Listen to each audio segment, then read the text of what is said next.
بازرگان در نیشاپور میزیست کنیزی داشت، کنیزی ترک زیبا. این بازرگان باید به سفر تجاری میرفت. از خوف آن که مبادا پسرای به بلاغت رسیدش به همین کنیز چشم علو نکنند، گناهکار نشوند، به کنیزی پدری خود مبادا جماع نکنند، نزد ابو عثمان حیری آمده التماس کرد که یا شیخ، گفت همین کنیز در نزد تو به امانت میگذارم تا آمدنم، از تو با تقواتر، از تو پرهیزگارتر در این شهر من کسی را سراغ ندارم، تا آمدن من در نزد تو ایستاد. اول نه و نیستان کرد، قبول نکرد، اما وقتی التماس التجای بازرگان را دید که گفت من از خدا میترسم که مبادا فرزندان زنا نکنند، به این کنیز گناهکار نشوند، زیرا این کنیز پدرشان است. شیخ قبولش کرد. یک روز قضای ازیدی چشم شیخ به همین کنیز افتاد. این شیطان ملعون وقتی که یک زن بیگانه را میبینی همون زن بسیار شهوت انگیز میکنند، خاصتا وقتی او زن زیبا باشد. دیگر هوش یاد شیخ کند، عاشق شد، دیوانه شد. دیگر آرام و تسکین شکم کرد، نه در نماز دیگر حضور قلبی پیدا میکرد، نه در طاعت عبادت، نه با ذکر نشسته میتونست. از خوف آن که مبادا خدای نکرده در وسوسه شیطان گیر نافتد، حتی رفتن خانه خود ترک کرد، دیگه خانهش نمیرفت. یک پیر داشت استاد با نام ابو حفص حداد، نزدش آمد گفت یا استاد بدادم برست که شرمنده میشم. این مردم به هزار امید آرزو اومدیم امانت چه در خانه من گذاشته است این شخص، این من خودم عاشق دیوانه شدم، نمیدونم چیکار کنم، این چی شرمندگی است. شیخ گفت به شهر ری سفر کن. در شهر ری شخص است، یک عارف است با نام یوسف ابن حسین، او را ملاقات شو، از او دعا کن که در حق دعا کنه ان شاء الله خداوند این مشکل را رفع میکنه. این عازم سفر ری شد، از نیشاپور تا ری خیلی راه است. آمد در شهر ری وارد شد. وقتی که از یوسف ابن حسین پرسان شد، مردم گفتند تو آدم صالح می نمایی، از شکل صورتت معلوم است که پرهیزگار هستی، بنده خدا هستی، تو خانه یک فاسق لوطی ملعون چی میکنی؟ او یک بدبخت است، یک شیخ شرابنوشی بلواتت مشغول است، لیواتت میکند و بدبخت، تو چیز خانه او سراغ میکنی؟ وقتی از هر کسی میپرسید همین پاسخ هم میگرفت، گمان کرد که استادم خطا کرده است. با خفا گشت آمد نیشاپور. پرسیدش ابو حفص حداد که دیدی یوسف ابن حسین؟ گفت آخی حضرت من گمان کردم تو نامش خطا گرفتی. از هر کسی یوسف ابن حسین سوال میکنم، در جواب میگویم که آخی این مرد فاسق است، فاجر است، خانه او نرو. گفت یا جاهل، من ترا نزد یوسف ابن حسین فرستادم، نزد مردم ری نه، بازگرد، برگرد برو پیشش، تو چیکار داری با گپی مردم؟ آمدید وقتی که میگفتن فاسق و فاجر است، میگفت که من بالاش پول قرض دادگی، بالاش پول دارم، برای پول ما بگیرم. با خانه را نشانش دادن. آمد شیخ در مهمان خانه ششته است، در پهلوش یک امرد بچه بسیار زیبا و خوشرو، در نزدش یک سبو کوزه را میگویند که در اون مای میگرفتن عادتا. در پهلوی سبو سوراخی ریومکا، چیزی که با او شراب می نوشیدن و همین امردی بیریش جوان زیبا و خوشرو در پهلوش نشسته است. شیخ با یک لطافت، یک مهربانی تبسم کرد، است طرفی همو غمزه دارد. وقتی که از در درآمد چنان نفرت وجود چه گرفت که حتی سلام نداد به شیخ. با یک تنفر شیخش آمدهش کرد، مرحباش کرد، آمد در یک گوشه‌ک شیشت با تنفر، با غضب. وقتی که شیخ به صحبت شروع کرد، چنان سخنای از زبانش برآمد که این مبهوت ما. گفت واقعا همون شیطانم دانشمند است، اما خداوند که هدایتش نکرده است گمراه و احمق است. گفت تو از ما چی کم بودی دیدی که تهمتمون میکنی، طعنمون میزنی؟ گفت واقعا این امرد بچه در نزدت نشسته است، چی است؟ شرم نمیداری از خدا، با این ریشی سفیدت در نزدت سبو مانده است و سوراخی شراب می نمیترسی که غضب خدا بالای تو میآید؟ نه فقط بالای تو، بالای تمام مردم شهر ری میآید. گفت این پسر خوردیم است، همه امرد بچه‌ای که میبینی پسر خوردیم است، در نزد من قرآن میخواند، قرآن حفظ میکند. از سبو در سوراخی را گفت این آبی همه چشمه نزد حولی خدم است. تو اول یابر بنوش. این سوراخی گفت شکسته بود، گرفتم شریشش کردم به خاطر آن که ضایع نشود همین را میگیرم استفادهش میبرم. این سبو هم از کجای همین خانه ما افتید از پرتم شوخی گرفته استفادهش برده استیم. گفت آخه مادام که چنین باشد چرا با مردم نمیفهمانی؟ یا شیخ چرا نمیگوی که همین پسر خوردیم است؟ آخه این امرت بچه نیست. چرا در یک چایلیک چای نمیگیری؟ آخه خاک در سر این مردم میگن شراب می نوشه و در نزدش سبو و سوراخی است. چرا از چایلیک در پیاله چای نمیریزی بخوری مثل مردم جانشنانی که مردم میکنن؟ آخه همین رفتاری تو برای چی است میداری که مردم خدا همه لعنتت میگن، تو کافرت میگن، زندقت گفتستی هم در شهر ایران مردم در رو توف میکنن اگر دستگیرت کنن. چرا این کارا میکنی؟ شیخ گفت به خاطر آن که مردم به تقوا و به پرهیزگاری من غره شده کنیزهای ترکشانه آورده در خانه من به امانت نگذارند. حال این مرد نگفته است که من به چی کار آمدم، چی خواهش دارم. یعنی شیخ و بزرگان دوستای خدا هستند، به خاطر خدا از ملامت مردم اندیشه نمیکردند، گپ حق همیشه میگفتند. مقصد از آوردن این قصه چی است؟ ما عمل او شیخی را که اهل ملامتیه بود دستگیری نمیکنیم. نه، در شریعت پیشوا حق نداره که چنین یک کاری را کنه. غرض از آوردن این قصه آن بود که ببینه که این نظر حرام چگونه در وجود انسان میتونه اثر بگذاره. شیخی را مثل ابو عثمان حیری به او بزرگی به او نجابت توانست که مسخر یک کنیزی تر کند، میداند همین حرام است، اینقدر بیقرارش کند. شما جوانای برگ گل حال هیچ چیز از دنیا ندیدید، وقتی که زنی لچ برهنه را میبینید به ذوق این فیلم را تماشا میکنید، مگر این شیطان ملعون شما را آرام میگذارد؟ هرگز نه. آمد که یک زن میگه در بستر تنها خواب بود،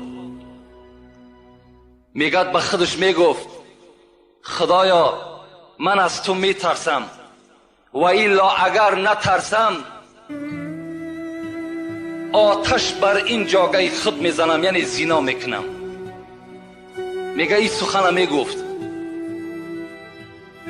چند مدت است، میگفت خدایا این چند مدت است شوهر من در حرب است، در محاربه است، خدایا کی ایره میاری میرسانی؟ اشتهای شوهر دارم، پروردگار را از تو میترسم و الا به زنا دست میزنم. میگه این سخن میگفت. عمر وقتی میگه این سخن شنید در وجودش یک لرزه پیدا شد، گفت در اصل انسان است آخه اشتها دارد.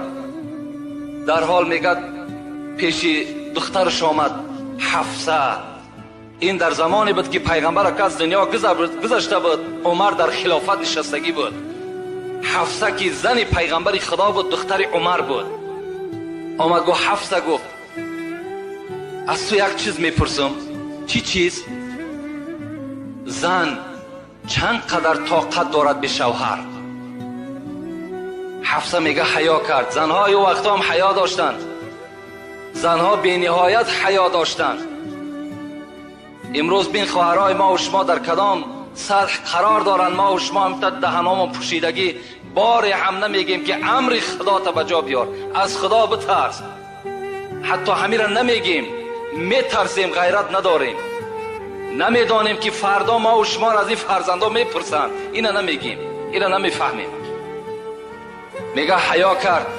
گو حفصه گفت حیا نکن، تو اگرچه دختری منم باشی تو مادری من هستی، تو زن پیغمبر هستی، زنهای پیغمبر مادری ما هستند. میگه حفصه طاقت نکرد، به زبان نگفت و به دست اشاره کرد، 4 ایشان داد.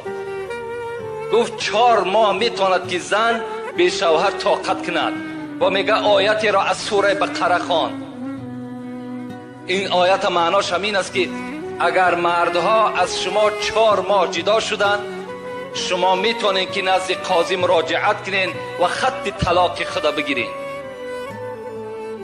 این 4 ماه را وقتی که میگه آیت که ذکر کرد، حضرت عمر در حال آمد پرسان کرد شوهری همین زن در کجاست؟ گفتند در ایران جنگ میرود، در ایران است.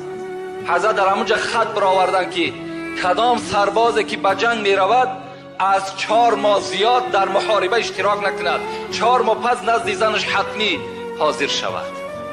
این سنت حضرت عمر است که در جنگ هایی که حضرت عمر تشکیل میکرد این سنت جاری کرده بود. از 4 ماه زیاد یعنی عسکر جنگ نکند بلکه آمده زنی خودش خبر بگیرد. اینا بین این ترس خدا بود که حضرت اینا مشاهده کردند و اینا در عمل جاری کردند. یک شب میگد، یک کیسه دیگرش میگیم انشاءالله بعد دعا میکنیم. کیسه های عمر بی نهایت زیاد است، بی نهایت زیاد است. یک شب میگد یک نماینده از شهر آذربایجان هم خیلی شهر قدیمینه است، از نماینده های پادشاه عرب امون آذربایجان یک نمایندهش نزد حضرت عمر روان کرد. خدا ترسی را من بر شما میگم. وقتی میگه این نماینده آمد شهر مدینه در رسید، شب بود. گفت خانه اگر عمر برم در شب تشویش می شود، شب در مسجد شب میگذرانم، سحر انشاءالله آن پیغامی که پادشاه بر من کرده است بر عمر میرسانم. شب میگه آمدم داخل مسجد در آمدم، همین نماینده آذربایجان. وقتی میگه در آمدم در مسجد نشستم، از یک گوشه مسجد میگه شب بی وقت بود، گریه می آمد، صدای گریه می آمد. کسی می گفت پروردگارا مرا ببخش، پروردگارا گناهایی که من کردم جملگی را ببخش، خدایا مرا از بندگی خود دور نساز، پروردگارا عاقبت کار مرا به خیر بساز. میگه هم تا کسی بود میگفت دعا میکرد گریه میکرد. بناگاه میگه من مشتاق شدم، از دعای او لذت میبردم. وقتی میگه دعاش تمام کرد و میگه در گوشه مسجد نشست، به نزدش قدم زنان رفتم و در پهلوش نشستم. گفتم ای عاشقی خدا تو کی هستی؟ میگه حضرت به جانب من نگاه کرد، گفت من عمر ابن الخطاب هستم.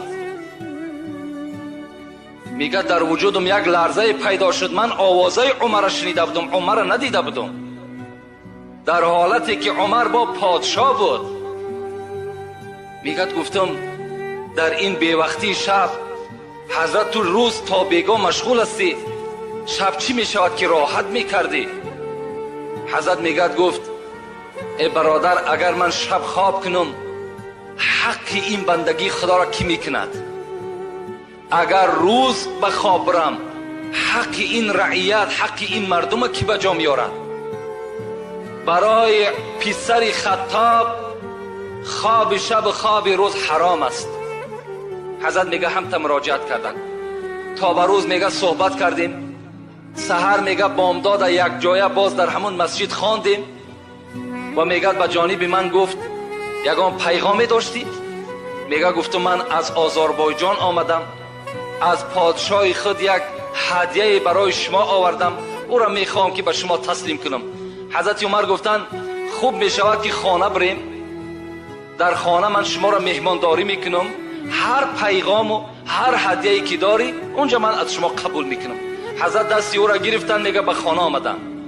وقتی در خانه در آمدن اون زمان میگه زنی حضرت عمر دختر علی بود، ام گلثوم.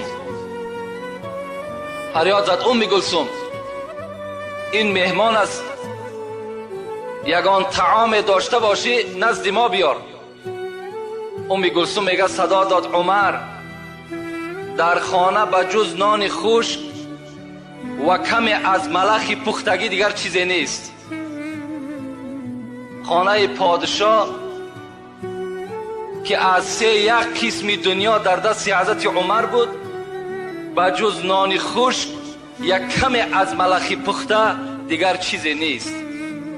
در خانه پادشاه گوشت بریان نیست، در خانه پادشاه نان ملایم نیست، در خانه پادشاه یگان آش دمداختگی نیست، در خانه عمر پول نیست، مال نیست، در بانک ها پول ندارد.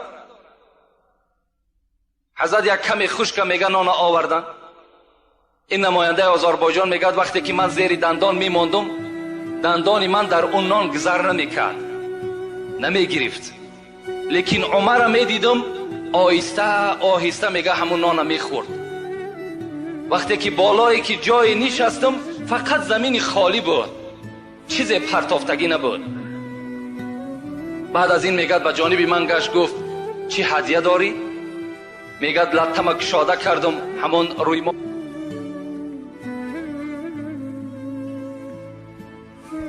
گاهی هست که بغیر در شهر آذربایجان دیگر در هیچ جا پخته نمیتونن.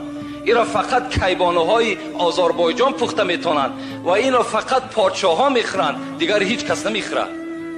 عمر میگه وقتی نگاه کردم از این سخنهای من چنان میگه پیشانی ها رگه هاش میخیست. میگفت فقط همین مقدار است؟ گفتم بله همین مقدار است. گفت فقرای مسلمانی که بیرون مدینه زندگی میکنن اونها را کی حولا میتد؟ میگه گفتم آخه این باعث شماست.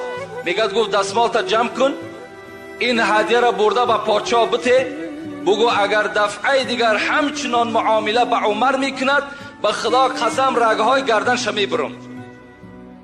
اینجا مسلمان ها گشنه و تشنه و حلوا را عمر بخورد. این خدا ترسی را بین. حضرت خوراک ملایمه برای خود اختیار نمی کردن، برای که ترسی خدا داشتن. رأس کل الامر مخافت الله، سر همه کارها ترسی خدا هست. ما و شما باید که در خودمان ترسی خدا را جایگیر بکنیم. از خدا بترسیم، انشاءالله ما و شما هم در دنیا هم در قیامت البته سربلند هستیم. هیچگاه خواه در پنهانی باشین برادرها، خواه در آشکارا باشین، شما فقط و فقط تصور کنین که خدا شما را نگاه دارد. خدا در نظاره شما هست. چگونه که پیغمبر میگه اعبد الله کانک تراه فان لم تکن تراه فانه یراک. خدا را چنان عبادت کن که همچنانی که او را دیده ایستاده ای. اگرچه او را نمیبینی او تو را میبیند. همچنان خدا را عبادت بکن.